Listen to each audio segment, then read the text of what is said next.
สบายดีมื้อนี้เฮามีตุ๊กตาน่าฮักมาฝากซึ่งเป็นตัวปิกาจูนั่นเองตัวปิกาจูตัวนี้มันพิเศษได้มันสามารถเว้าภาษาจีนและกับคำศัพท์ภาษาจีนได้อีกซึ่งมันจะพิเศษคือต้าเว้าบอเฮาไปทดลองกันเบิ่งเลยโลกหัวผักกาดขาวพ่อเฒ่าปลูกหัวผักกาดขาวแล้วว่ากับหัวผักกาดขาวว่าใหญ่เด้อใหญ่เด้อซึ่งหูบ้องขัวของมันจะเล่านิทานเป็นนิทานพื้นเมืองของจีนซึ่งเอามาแบบเป็นลาวและหูเบื้องซ้ายของมันแมนประเภทแป้งเตี้ยชือเกี้ยวเหยาเด้อ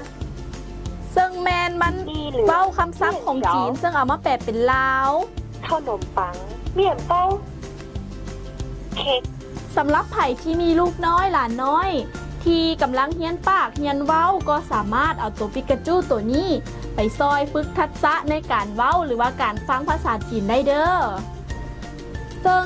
หูเบื้องขวาของมันแม่นเล่านิทานได้30เรื่องซึ่งคำศัพท์ของมันกับโบแมนหน่อยๆได้200คำศัพท์พุ่น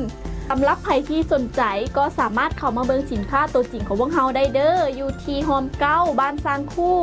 เมืองไซธานีนครหลวงเวียงจันทร์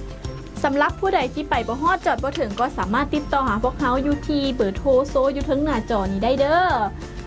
สำหรับมื้อนี้ต้าขอตัวลาไปก่อนเด้อยังอีกช่องทางนึงอ้อแม่นแล้วยังอีกช่องทางนึงพวกทานสามารถสั่งสินค้านะพวกเฮาได้ที่ Facebook Fanpage Lao Easy Shopping ได้เด้อและถ้าใครที่สนใจก็สามารถฝากเบอร์หรือว่าคอมเมนต์อยู่ที่กล้องคลิปของพวกเฮาได้แล้วเฮาจะมีพนักงานติดต่อหาสำหรับมื้อนี้ต้าขอตัวไปเรียนภาษาจีนกับตัวปิกาจูตัวนี้ก่อนเด้อเครื่องใช้ไฟฟ้า电器คอมพิวเตอร์电脑โทรทัศน์电视วิทยุ收音机โทรศัพท์电话